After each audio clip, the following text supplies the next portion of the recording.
he loto kata hoko atu ki tau malanga sa pate ngai leso ni ko tuku mai bia me England ke weekend ke fai me ho tau wako ne kina bia me folofola e o tua e tamai mau whawheta i ke te koi o mau wha malo atu ko hui ko whenga maari o mau inasi ai malo mua e tuku taimi bia malo mua o mai whenga maari mau wofo e pongi pongini o mau rea whawheta i e mau koloa malo mua o mai ki mau tolu ke mau tuuta ki a whakaosi, sa pate whakaosi. O mahina ko oka topa, mau whakawheta i ke te koe. Malo e malu i mo e tauhi. Tāpe kina e tua e kolo wholofola mo tā mai e kitu ke whakamana maki e krese a whiona. Rea mai bia ke wholofola mai mau whawhanonga, bia ke awi ngeia bia mai langi e huawhai kona sisu klesko alo. Bia koe ia mo whakamui. Emeni. Kore ke uhu whanga tu benga i whakatapu ko ose no a whaki, kai talanga tapu e te kita whai ki tua kai tā ke puke whinga maari e koe ni ke whai e bea i tau polokala manga mahini, ko tau polokala malanga sāpati, e sāpati ko tau pe, pia mo e kalofia ma broadcasting network, ko studio e ni be milo sokalani, ko whahako atu ai, ai tau polokala malanga ko ia oe ahoni.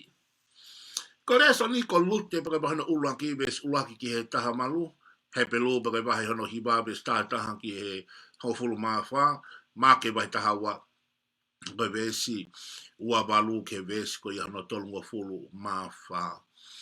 Ko he kawe ngā ku to oia bea mea urakolin toko bagai bahi taha tolu bagai vesi taha tolu. O kwasia i e kupu i rea koe ni urakolin to taha tolu vesi taha tolu. Vesi waka osia urakolin to taha tolu. Pea ki ai tui a manaki pia mai ofa. Ka koe toluni ko ofa pe ai maalunga taha. O ki ai tui, o ki ai moe amanaki, o ki ai pia moe ofa. Neongo koe toko toluni ka ko ofa pe ai maalunga taha. Ka ko ofa pe ai tuuki mua taha. E lama me ki whakakaweinga ai malanga ai pongi ni whakatatau pia mai ngahi tuu ai ure soni ko tuku mai pia me Englani. Pia whakakaweinga he kaweinga koe ni. Ko ofa pe ai tuuki mua taha.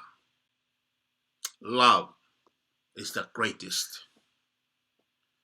Ko ofa pe ai tuuki mua taha. Whakawhetai o ki ai tui. Whakawhetai o ki ai amanaki. Ka ko ofa ai tuuki mua taha. Whakakau koe to'o maia mea ulakorin to'o taha tolu. Paka besono taha tolu. Maari e koe whakamatanga ako ngā aki e lute. Tala noa maari e wahe ono uluaki paka besi uluaki hango fulu mawalu. Ko tala noa ke ki whaamiri na nau nofo i pēteri he masiuta. Koe motua ko eri mereki bea koe mari ko Naomi pe wei mea ngofu hatoko ua ko maloni bea mo kirioni. Pera e tō mai ai honga ki he whanua pea whai ai ai whiri a eri mereki ki nau hiki mua ki nau dolu ki Moape he na iai ai mea kai moe maia i Moape. Kato mua kau ki whenga be ke ki vete atu pe ka bauna ke miss out e polkolomata siri. Ka hui koe rea pēteri he mā kono hui ngā koe whare o e mā koe siuta, koe ngā koe whakawhita, koe hui ngā pēpokia ke wahe whanua siutea. Taka tau hingoa pia ki e siuta. Koe siuta, koe whakawhika whaia alia ki a se kope. Koe whakawhika uraki alia ka se kope, koe tama ko lūpeni, koe lahi taha ia. Pa koe hui ngā e lūpeni, ku whanaunga wa si hawa ki e ku mamahi. Pa koe tama whika wā ko Simeone, pa koe hui ngā e Simeone ku awhia i e si hawa. Ai ku tangi. Ko tama whika taulu ko tama ko Liwai. Pia ko Liwai ko ia, na hau me hako ko ia o kau taula eiki. Kau tama ko ia ngā ue ko ia i holy place. Ko Liwai, pa ko hinga o Liwai, ko attach pe ko connect. E toi whehako taki, e aihe o tuang ki ofa se kope ia tia, e whakapipiki. Pa ko tama whika whaa ko siuta, pa ko hinga e siuta, ko e whakawhetai, pia mo e whakamalo. Ka ko pēteri he mā kono i ngā koe whare o e mā. O tu he pahe whanua siutea, koe pahe whanua na e ua siutea pia mo kāreli. Ko hinga rea pēteri he mā koe whare ia o e mā. uinga na hawe kau maki ba me haha ke ko na kumi mai ke foi fetu o ko kumi mai ko sisu he utala he fetu o ko ai tu i ko alo i mamani o ko ai combination i langi mo mamani ko ni asipe ai fetu i he langi o ko me aku hoko i mamani pa na ha ore ba kau poto astolo no ma me haha ke ko na ha mai ke kumi pe ku alo i fe pe na kumi mai o ma o mai sisu i ai ankai e manu i pe te hema he ko sisu ko fo matala nga ke sione pa ba hono no lau me fahi wai ko nga alu ke ni mango fulu mata ha talma e sisu ko au ko mau o mo ui ko au ko mau le ha u pe mi helangi pe ko no hinga ya na ma o ya sisu i pe te he ma he ko ma o ko ma u i fare ma pe a o mai ka o maki o ilo sisu he ai anga kai e manu i pe te he ma pe ko hinga i pe te he ma ko fare o ma ka ke tala noa koe ni ko Peter he masiu ta ko no hinga ko ma tala noa ke ta po ki he blessing ka koe uhinga ko Peter he masiu ta ko nga ko ma u ai ma i he loto fo feta he u to la he ka kai ku ma u e ma kai hanu mo launga ko uhinga Peter he ma he bai fo no siu te o ku hinga ko ma u e ma i he fo feta he ko Peter he ma ko fare o ma pa ko ma u tala no ke ta po ki ke blessing aya kono uhinga ko ma u ta po ki pe ha ma u mo lot of profeta ko nguto ku profeta ko nguto fu malo ko nguto ku haleluya ta ko ha u haleluya mo fu malo profeta ko ya pe me tu ku nga lot of ha o ai ho nga ia gratitude he u tola he kakai ku na kai he tapu aki o tola he kakai ku na kai he ma o tola he kakai ku na inas i he monu ko ya e kaunga kristiane kai hala ata ha whakawhetai kai hanu kai launga hala ata ke whaha whakamalo ki he tamana ne o mai ai ma ko e otuaia e kainga pia whai ai e elimeleki ai tuutuli ai whiri ke nau hiki ki nau tolo ki moape ko tau kameinga ai aho ni ko ofa pe ai tuu ki moa. Ko ofa ai tuu ki moa. O gai ai tui mo e amanaki ko whamatala ula kolintoa tahatolu pes tahatolu. Ta koe tuu ki moa taha ko ofa. Ko taimi koe te ke ofa i he otua. Ko taimi koe te ke ofa i he eiki. Hei kai te ke whai e koe hawhiri hala. Hei kai te ke hola koe pia me he honge. Koe honge o kuhinga koe taimi whaingata. Te upehe pe koe honge, koe whahinga whaingata, koe whainga polo parema ku tau forward. He koe lahi taha o i kakai o ku nau hola he taimi honge. O ku sai pe siasi, ka koe taimi o ku hoko ha polo parema he siasi, koe taimi o ku alu e kakai, whetuku tuku e kakai, o ku hola e kakai he honge. Koe hoko pe ha polo parema he family, ko whakama opo e whine motu aia o alu. He ku alu he taimi honge. O kai ki hami ea koe alu he taimi harvest. O ku hoko e mama he taimi honge. Ai o tu mai lewa ai honge o le represents a taimi polo parema. O kai ki hoko ha polo parema i he taimi alo maari e. Mo i ikuna, mo i utu tau, mo i tu maari e. O ku hinga e polo parema ai family pe takitaha maanana ai hoko i he taimi honge. Ka taimi koe ku ke ofa i he otua, hei kai te ke hola koe he taimi e whaingata. Ko taimi ku ke ofa i he otua, ko taimi ku ke ofa i ha whahinga mea, o ki kai ke hola koe he taimi e polo pare mā. Taimi koe ku ke ofa i ho maari, taimi koe ke ofa i ho waifi, ko taimi ku ke ofa i ho te pāni tika o maha whakatahanta, ko taimi ku ke kakaha i ho ofa, o ke peha tu koe koe hae polo pare mā. O ke peha tu koe koe hae whaingata. He taimi o ke kakaha i ho ofa. Ko fefine koe na o ke mari moia. Ko siana koe na o ke mari moia. Ko hono mo ni ne ke loto kia ho ongo mātu a au ke mari mo siana koe na. Whana o me kaurea ki koe ngai waifi. Ko siana koe na o ke mari moia ne ke loto kia ho ongo mātu a. Na nau loto ke siana ke. Ko eke atu ka koe hae uinga na ke mari ai moia. Ko hui pe ko ho ofa. Mahalo ka bau na nau tā i koe. Na ke rea ngata a ko hongo mātua. Na ke kaka he luwa lere, hola. Neongo ai tala mai he mātua ke oana ke mari. Ko hano ui ngā, kau tāke de koe, ko hipe koe mālohi o whā. He koe o whā, o kai ke te hola kita he polo pare mā. Bea pāmo pia whai mai whono ngā, pia au ke he tuunga pia hoko e polo pare mā. Kua taere ai o whā. Uhinga ia ngai polo pare mā hoko e whāmiri. Hange pe koe sias. Ka taime ku te ofai ha me, ka taime ku te ofai ha ta. Ta tau e pepe ko hai polo pare ma. Iyo. Ka ke te pia ko hai mama. Ta wa ku te nofo i niu tō ua ko te alu ke te alo a i kolo wai. Ka ke te pia ko hai mama o a niu tō ua. O ku te akapasikala, o ku te heka te kisi, o ku te lue lalo pia. Ka pau ku tō ha uha pia, uhala whakabalu ko tusi mai la i kape o ri he ulu. Ka ke te pia ko hai mama.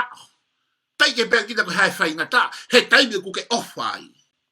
Apalai mai fo i mooni ko ia ki he lotu, ko taime ku ke ofai he otua, he kai te ke hola me he otua he taime e honge.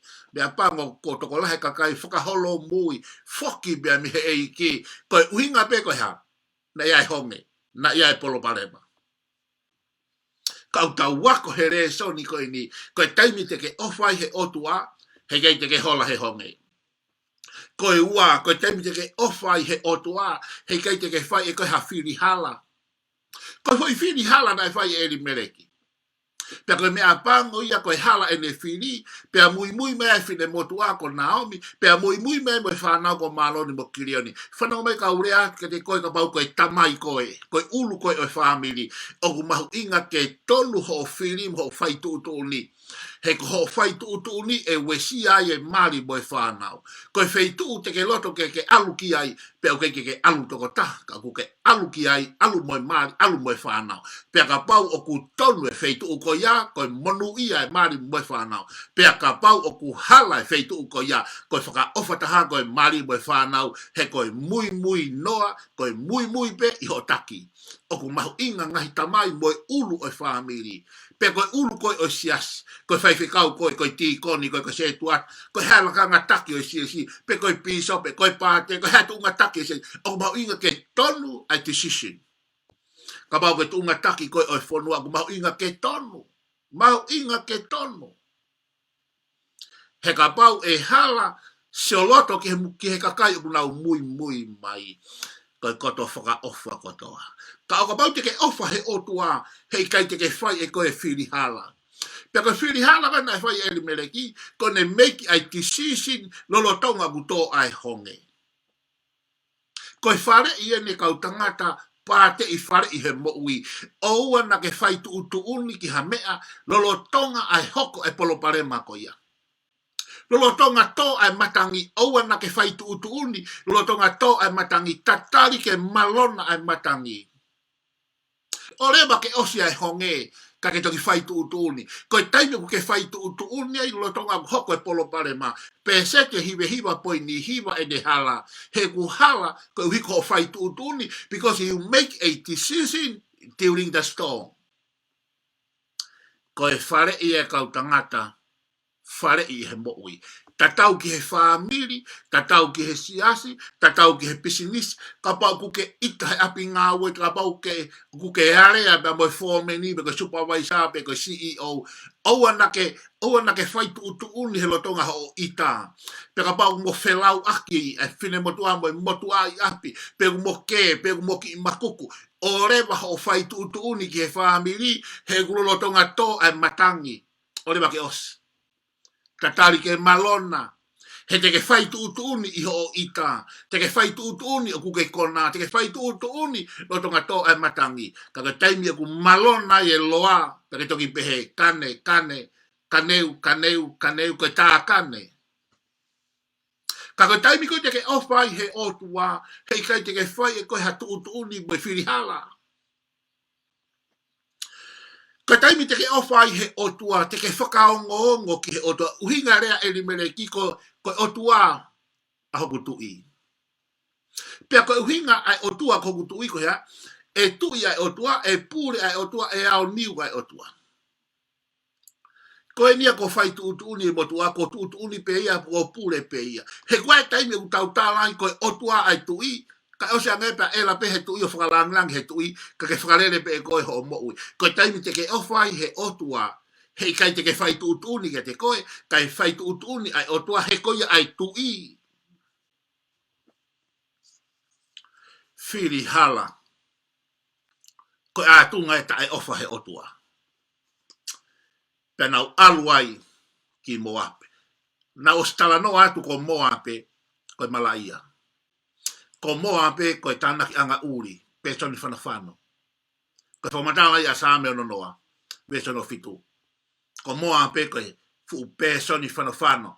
Whanawhano he pe soni pe a maa honi ma ka nofu he pe soni ai uri. Aia ko Moape koe tanaki anga uri. Ko Moape Malaia. Whaere pe o whiwhine o lote ki a lote kene tamai. Whamatala koe mau ia se destaha hiwa. Na utoi ko he ana i maka. Koe tupu anga ia ai whanua ko ni ko Moape. Koe tupu mai he ki ileka na e te ui pe ko Moape. Ka koe ki ileka na ui ko Moape koe tamai o whiwhine o lote ki a lote. Whaere ha o whiwhine kene tamai o gui ko hea Malaia. Tuu ke alu mei Peteri Hema. Fare o ma siuta koe whakawhitai, ke tuu ke alu ke fu pesoni whanawhana tana ki anga uri, ke tuu ke alu ke whetu e Malaia. Koe taimi te ke ofai he otua, he ikai te ke whai e koe ai wrong move, wrong decision. Si mui mui ai pea Naomi, he koe waifi. Pea si mui mui ai pea moe whanau. Koe hinga e ku pehe atu ngahi tamai, ai maho inga ke tonu ke whakapapau. Ulaki eke ki he otua he koe otua e tui. He ka pau e hala whakaofa ko mari. O ku winu tahi nga he waifi lahi i he ahoni. Pea whakaofa koe kai kārepi mahi ai whanau he ahoni. Koe hui pe koe laka whiha laki e nau tamai. Something to think about. Ki mua ke whai halaka. Whakapapau i o ku tui ai otua. Pea tuange otua ke whai tuutuni. Eke ki he otua pe koe laka koe ni e ku tono. He ka pau e tono. O ku kaimerie waifi. Pe ang mo atu koe ne kaimerie ke whanau. Alu ke whanau e whanau e tāpuaki. Tuo alu ki Moape. Alu ke pesoni whanau uri. He taimi e honge. Mate a Elimeleki. Mate a Maloni. Mate Mokilioni. Koe taimi ku halai ho whai tuutuni. Whanamai kau atu ka te koe mate. Koe halai whai tuutuni. Mate. Mate a Elimeleki. Mate monongo fuhako Maloni. Mate Mokilioni. Mate. Mate. Mate. Koe taimi ku halai ho whai tuutuni. Fere a mate. Mate visone. Mate whakalau maarie. Mate whakamaterie. Fere a mate. Mate hosino, mate hoatamai, mate holau maarie. He taimi ku ke make a wrong decision, a wrong move. Ai ke ofa he otua. He ke taimi te ke ofa he otua e tonu ho ofi. Ka pau te ke ofa he otua, he ke te ke hola he honge. Ka pau te ke ofa he otua e tonu ho ofai tu utuni. Ko ofa tu uki buataha. Mate fu toko toluni. Na utala noa te tau tā siri na e whakatou honge loua Peteri Hema, pe toi honge pe Moape. Na e whakatou honge. Ko Peteri Hema ko e honge mā. Ko Moape na e honge tangata. Na e whakatou honge loua pe o feitu. Honge mā a Peteri Hema. Ka ko Moape na e honge tangata. Mate a Elimeleki, mate a Maloni, mate a Kilioni. Ko e honge ko i Peteri Hema, ko e honge mā, kana i ke ia Elimeleki, mo Maloni, mo Kilioni, mo Naomi. Ke i kakato e whaamiri fu i toko wha i Peteri Hema, ka ko e honge i Peteri Hema ko e ha. Ko e honge be i Hema. O koe ai mo e honge ia i Moape. Ko e honge i Moape, na e mate a Elimeleki, mate a Maloni, mate mo Kilioni. Ko e pe a hai, ko e pe a Naomi. Koe ku eke atu, ko whē a kalasi honge, o ku ke sai iai. Ko e honge mā i Peteri Hema, kai mau pe whamiri. Pe koe unuki Moape o mao e fo i mā, mao e fo i pateta, mao mo e fo i manioke, mao mo e fo i talo, mao mo e mea kotoa i Moape, kai osi kotoa, mate Elimeleki, mate Maloni, mate Kilioni, osi tolu toi peta. He guai kakai, o ku nau mū. i he wrong direction. Paka hai mea hoko, o ku mawe paanga, o ku mawe seniti, o ku mawe ka, mawe whare, ka te whakatoka ngai hake kuha, mate eri meleki, mate a maloni, mate a kirioni pe kua where mati. Ko koe pe utotoni ke ilo ke whai tūtoni. Ko whe ai honge ke sa iai. Ko e honge fo i mā, ka e kakato e whamiri. Pe ko o laka, o mawe fo i pateta.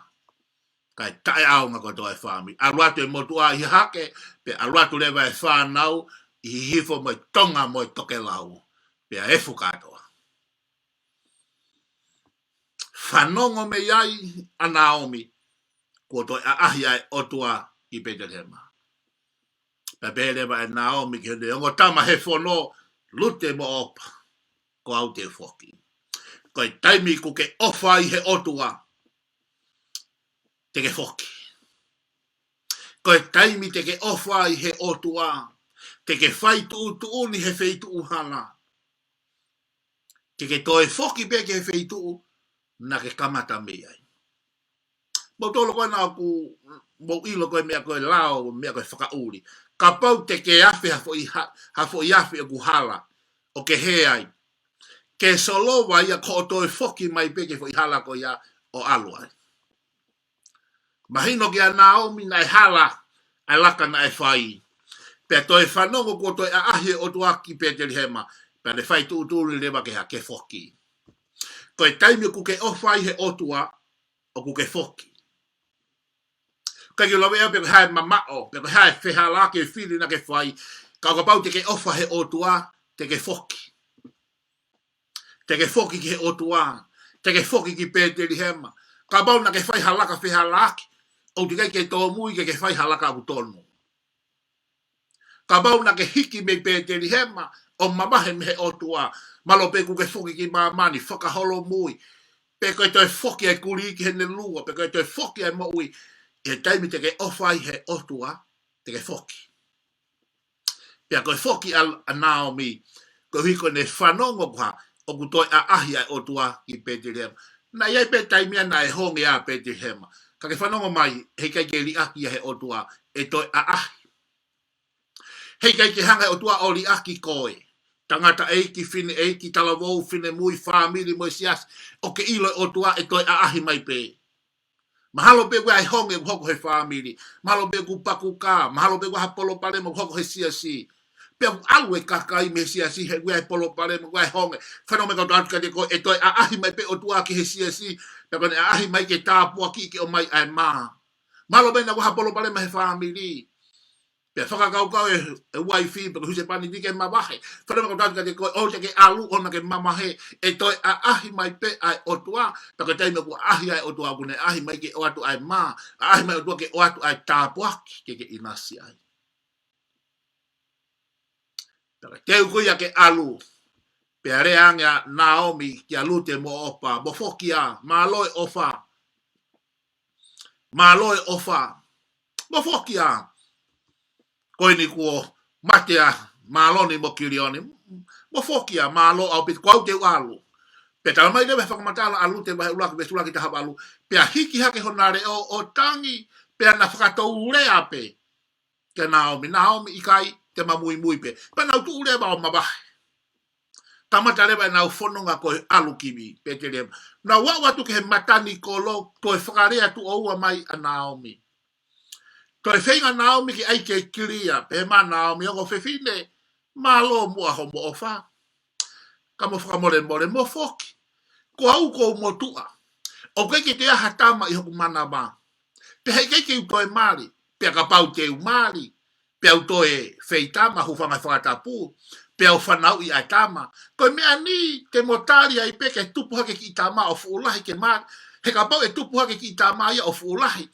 Ke hoko sia no tau taha balu ke mali. Mahalo ko mo waia ko mo osi whakaofi atu ki moua ke he ono fitu. Pe e fu whakaware au pito ke mali ai taha balu mo ono fitu.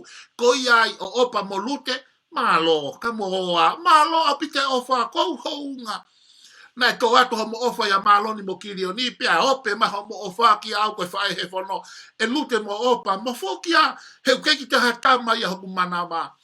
O si pe ko toi hiki honare o tangi, pia uma a opa ia kia Naomi, pia foki. Kai pikitai pia lute. Kita fitu upe ai. Na ula ki talange i he nau i moa pe, ke na foki, talamai na hiki hona reo o tangi. Pea na rea atu pe kia Naomi, ikai te mamui mui pe. Nau toe, au mai koni ki he matani kolo, toe whakahoko atu e Naomi, toe talamai, na toe hiki hake pe hona reo o tangi. Pea uma a opa ia o foki. Ki whanau mai.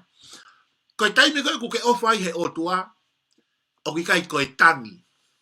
O koe kakai o ki lahi lahi e nau tangi.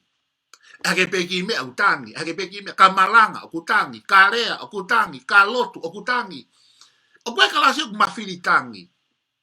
Pe usai pe tangi ia, o na ke mauhala, o kou tangi pe moao. Wai taime kou malanga, kou tangi, wai taime tau hau ke ori tā tangi, wai taime ku te lotu tangi, o sai pe tangi ia, koe ku poini ku pe, o kai koe tangi, koe whakailonga ia ho ofa ki he otua. Koe ki whine matua koe ni ko opa, te kei usia ki whine matua tangi mo oni. Whakare atu i mo ape, tala mai koko koe, ngala koe na opa ia. Ikai, ikai na te mui pe tangi. Toi a o ke matani kolo, toi tangi e. Ka koe osi fo i tangi pea umaia o foki. O kai koe tangi koe saini ho ofa ki he otua. He utoko lahe ka kai tangi ia. Tangi. Hake peki mea tangi. Hau ki he orita, osi ai malangagu, lere mai ki he orita, tulu tui tangi. Ya we e o tua haleluya whawhetai kore ama hake he mounga hifu he te rea koe osi pe kotoa beho fo itangi ko ia konai a bongbong ko whakaholo muia o ki kai koe whakailonga e tangi ai ofa ki o tua ona ke mauhala usai pe tangi ia nake whanongo ko he malanga kone pa masi ta he kai ke ui tangi au ia ku lahi tangi lo i kai tangi pe ko he wai te wala e kika te kita ai te inu te mawhana, o sai pe tangi ia. Ka au kai koe tangi koe foi, ke pehe koe whakaha ia. O te ha, o te ofa mo te toko pāke o tua. He koe whine motua kone ko opa, te kei usia he whine motua matatangi mo. Hake peki mea tangi, Pe au ki tau tola he kalasi pehe. E kalasi au pehe. Ka lauhi mi tangi. Ka lotu kai tangi. Ka rea peha mea tangi. Oku tangi pe taimi katoa. Ta ko tanga mea ke ka mau pe to ko tangi ko whakalau mai. Wa pe ko to la ta ko tangi au ia ko ofa ko mari ko mau pe ma to ko ofa ke o tua o ngala e ori. Pe foki a opa ia. O ki kai ko tangi ko whakailonga e tau ofa ke o tua. Sai au pita pe tangi. Ia taimi te o i mawhana pe wala e ki te liling hotolo i mata. Ka ke whenga ke whakaata pe me whahinga aitia ko ia. Ka kua koe lahi e te tangi. O ku mahino ai, o ku lahi te o. He utoka lahi kau tangi ia, ku osi pe whakaholo mui ia. Foki ia. Mahino ki a opa, he koe uhinga whuki nai ofa pe ama nai mui mui ai ia Naomi. He koe tama a Naomi ko Kilioni. Ko maaloni e lahi tahana e maria mo lute. Ko Kilioni, ko tama fosia na e mari mo opa. Ko uhinga e le mui mui ya Naomi o opa, he ko tama a Naomi na o mai o ha, o mari boy. Ai na mi ana fuaki mai e Naomi. Fuaki mai e Naomi ha, e fu hono manawa. Ko mahino pe ki a opa he kai ke to ya tama ya a Naomi, he kai ke to e mari a Naomi, pe ka pau e mari e tari ai ke feitama he mahina hiwa whanaui, pe a tari ai ke aluhake ke tau tahavalu ka toki mali pe a mo op, e mahino ia, e whiunga tau tahavalu e ki tamasia ko ia, ko o si fitu wha a opai. Pe e fuwhanga ware ke mali e fitu wha mo e tahavalu. Ko ne mahino pe, ko whoke a opai, ki tau tuai. He utoko lahi kaka ia, ko uhinga e nau mui mui he eiki, ko e mui ko e sio mea. Ko uhinga ho mui, uhinga ai mui a opa ya Naomi ko nga he na yai ai tama a opa a Naomi na le fuaki mai o mari ko tama ko Kilioni.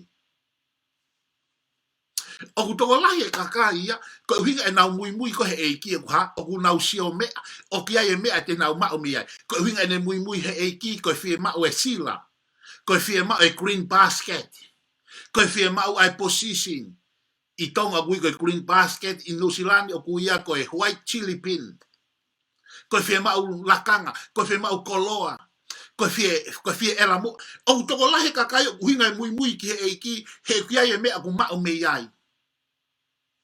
Kalasia o opa.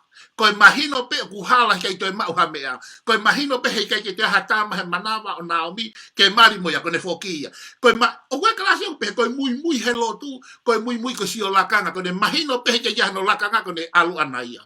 Kone mui mui ku sio mea.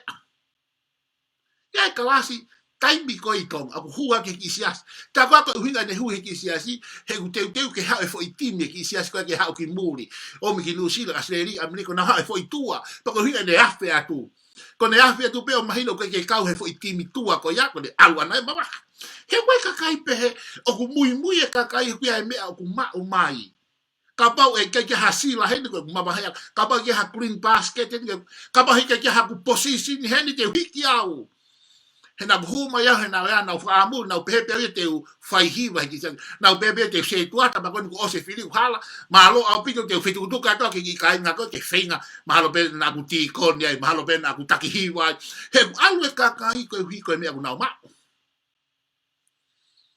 pe ha tu le ba ana o mi ki lute ko opa na alu pe to e fo ipupunga rea alute ki na o tanga lute o ana ke te yo i mai. Pea ona ke te whainga mai ke ufoki, he ke ufoki. Te mui mui pe ia te koe. Ko otua, ko kakai, ko kakai. Poto te kai mohe ai, te mohe ai. Pea koe poto te kai mati ai, te kere kere ai. Talange e lute kia Naomi. Naomi. O kui kai koe ku off apu ia te koe, koe pehe ko otama ko maloni na ku mali moia. Ika. Koe ku off apu ia te koe. Because of who you are. Wow. Tatau ai pe ia Naomi. Pe te ke toe mari pe ikai pe te hao tama. Ikai kou ofa au ia koe. Koe whaahinga lau maria pe koe attitude o toton ke tau mau. A attitude nai mau e lute.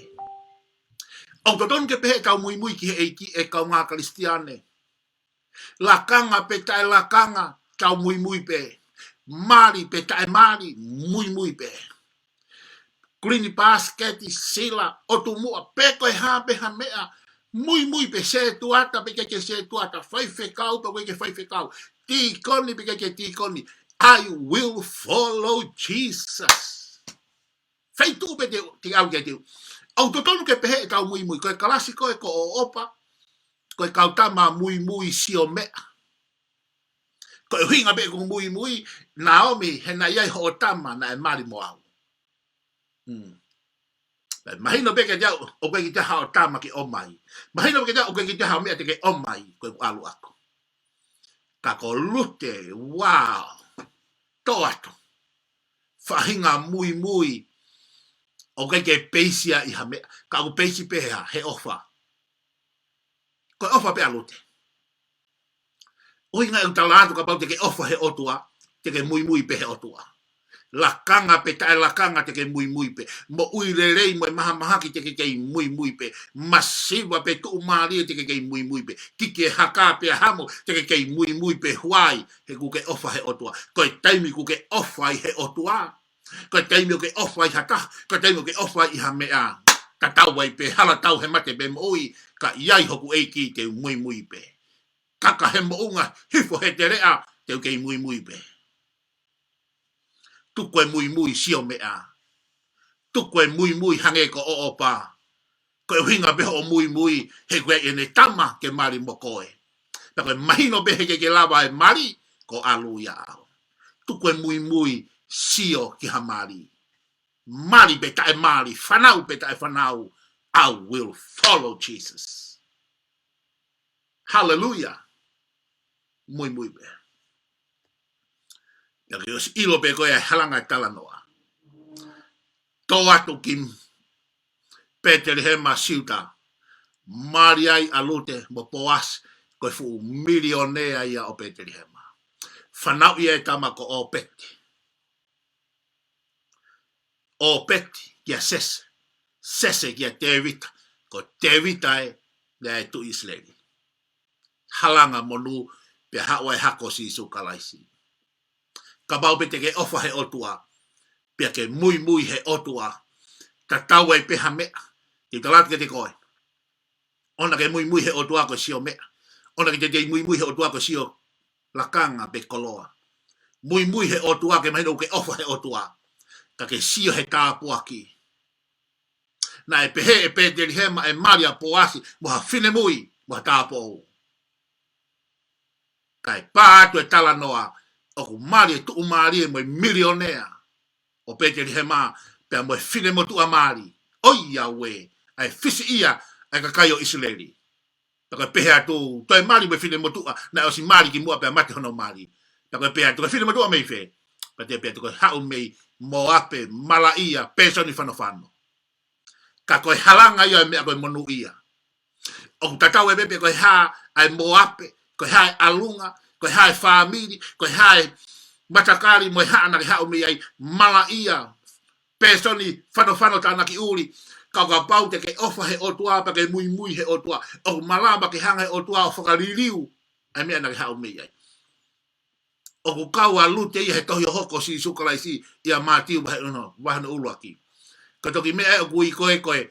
O ia we ai maire u tāwani he wha. Na e anga whee tau whakatonga i mai hako si sukalaisi. O ku huluni mai he wha. Ko e kau pete. O ku kau e a lute ko whine motua mei moape. Me he mala ia mo e tana ki anga uri. Ka ku malawa he o tua kene ha. Kene hanga rapa kotoa ho ane a whi. He taimi ku ke tua yo ke mui he o tua. He taimi ku ke ofa mo oni ai he o tua. O i keike ke toi mui ko ha toi uhinga. Talange ki he otua he ahoni. Lakanga pe tae lakanga teu kei mui pe. Talange ki he otua mari pe teu lofo tae mari teu kei mui pe. Talange ki he otua hawhahinga mea pe. Hake he mounga hifo he te rea. Mo uire rei pe koe kumahamahaki. Masiva tu umali kiki mo tae kiki hamwe haka. Teu kei mui pe. Koe hano hinga. Koe kou ofa ia te koe. Ka pau te ke ofa he otua. Ka pau te ke ofa i hata. Te kei mui pe, te tau e pe whai ngata. Oh, hallelujah. Nofo a Bethlehem, pe koe whawhana e whae siu, whae kotoa pe Bethlehem, whawhana e whae ke le ki ta ma, siofi a poas. Na e whakaamu e whae kotoa pe ke le tahine ke mari mo poas. Pe a koe na whawhana e whae kotoa pe Bethlehem ke le ki tahine, siofi a poas. Uko whakaamu ke mari mo poas, koe milionea, siana na toat ina ngowe. Oho vare a Bethlehem e pā mai tala noa ku mari a poasi, mari milionea. Pia koe eke atu, mari mohai panau pe, tokange ha tahine, tokange ha tau po owi fe. Pā mai tala noa ku mari e fu milionea o Bethlehem, pia moe fine motua. Fine motua ku osi mari, oia we ai fisi ia, masi ai fisi ia fine matu a Bethlehem pea moe vare lawe. Asi si ana ka masi ka poasi masi be ke ata mai rei ko. Masi si ana be kui ko ano mata.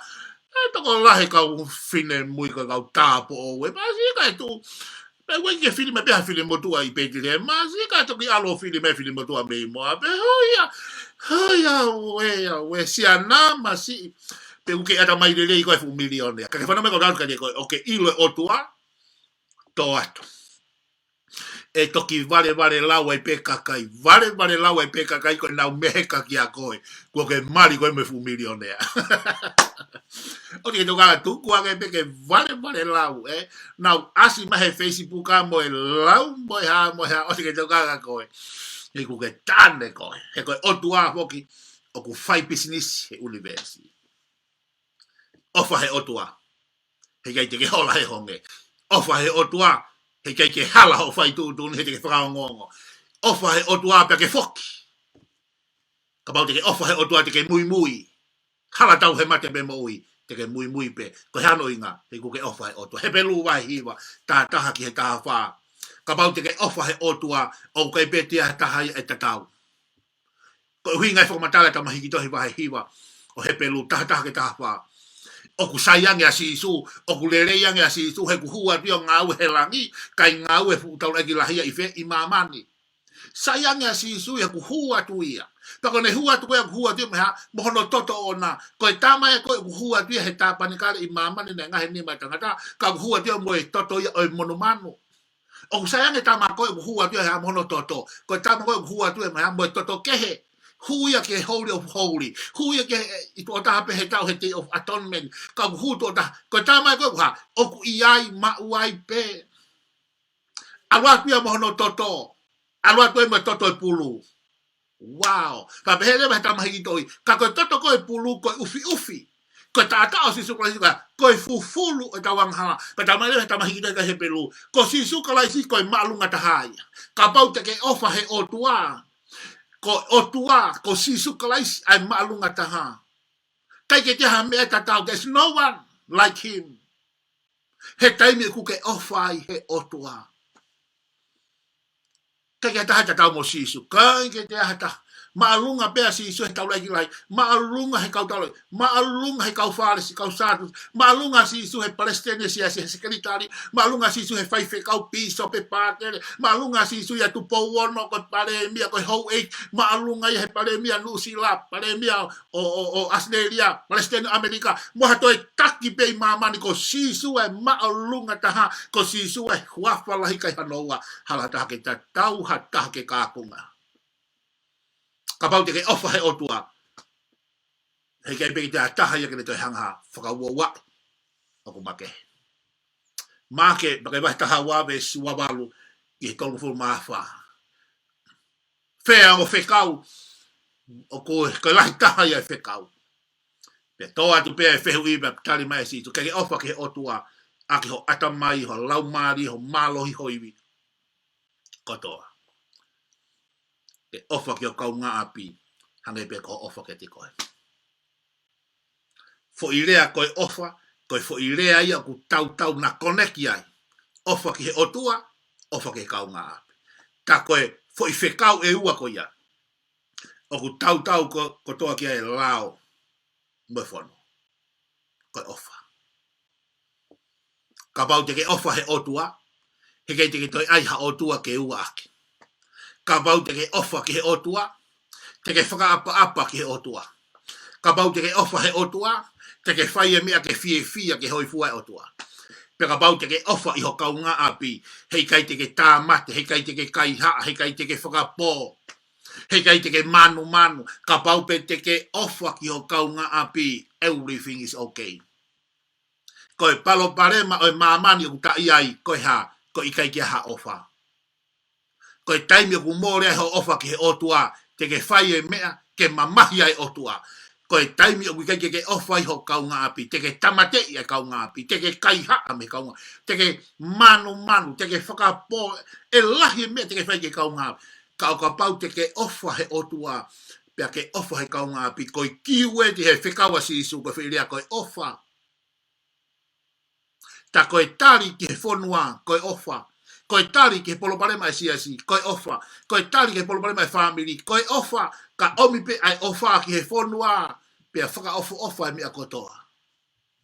Ka pau te ke ofa he otua, te ke whai e mea kotoa, pe ke hoi fua e otua, pia fie, pia mari ma alang. Ka pau te ke ofa ho kau ngā api, hei kai te ke whai hame. Ke kowi, ke mamahia ho kau ngā api. Tau lotonga i he taimi, lahi ngai polo pare mau kuhoko. Koe whai toko na tapu. Koe kamamalohi. Koe tapaka, koe drugs, koe ha, koe ke, koe kape, koe lahi ngai polo pare mau, koe kaiha, koe tamate. O ku lahi ngai mea tau koufulua he society. Koe uhinga ngai mea koe ha, hiu ke ha ofa. Ka o ka pau te ke ofa he kau ngā api. Hei kai te ke kape te o kau ngā api. Hei kai te ke lau i ho kau ngā api. Hei kai te ke kaiha am he kau ngā api. Te ke ofa ho kau ngā api. O ke sio ta koe tari, koe solution ki he community koe ha. Koe ofa. Whakafoki mai pe ai ofa. ai ke ofa he otua, pe ke ofa he kaunga api, your neighbors, ho family, ho kaunga lotu, koe kaunga siasi, koe kaunga ako, kaunga, ka pau te ke ofa kone o sia. Iku ke ofa he otua, o ke ofa ho kaunga api, ko ne toka maari e ia, ai mea kotoa. Pea talamai e Paula ki Korinto, o koe fo i toko tolu ko tui mo amanaki mo ofa, ka ko ofa ai tuu ki mua taha. Koe sapate nima, sapate whakaosi, o e hongo fulu o e mahina, kau toi whakamanatu atu, ko ofa ai tuu ki mua taha. Ka pau te ke ofa he otua he kei te ke hola he honge. Ka pau te ke ofa he otua he kei te ke whaiha whai tūtuni whihala aki. Ka ke whakaongongo he koe otua hotui. Ka pau te ke ofa he otua te ke whoki ni pēteri hema. He ku ke whanongo ko toi ahia otua. Ka pau te ke ofa he otua te ke mui mui he otua. Ta tau e bebe koe haha mea. Ka pau te ke ofa he otua e mahino ke te koe. Koe ke te hatahia e ta tau pia mo ia. Koia e maalunga ta. Koe whanaa fotui. Pe ka pau te ke ofa he otua te ke whai e mea ke whakahoi fua ke otua. Pe ka pau te ke ofa he otua te ke whai lerei ki ho kaunga api. He koe lao o ku tau tau e mea kotoa. Koe ofa. Ofa ki he otua. Ofa ki he kaunga api. O ku ke hala ko ia ha mea. Hala ko ia. Ka ia ha mea ia koe ofa ki he otua. Ofa ki he kaunga api. Pe utoki ofa ki te ikai. O ku ke hala ko ia. O koe ke tolu equation a siso. O kua pe ine ai ne whakamatala. Koe ofa ki he otua. Mo ofa ki he kaunga api. O ku ke hala ko ia ha mea. Ka ke taimi koe ku ke ofa ki he otua. E ofa e otua ia te koe. Koe taimi ku ke ofa he kaunga api. E ofa e kaunga api ia te koe. Taimi koe ku ke fuake ke kaunga api. E fuake ho kaunga api ia te koe. Koe taimi ku ke fuake ha mea ki otua. E toi fuake otua ia te koe.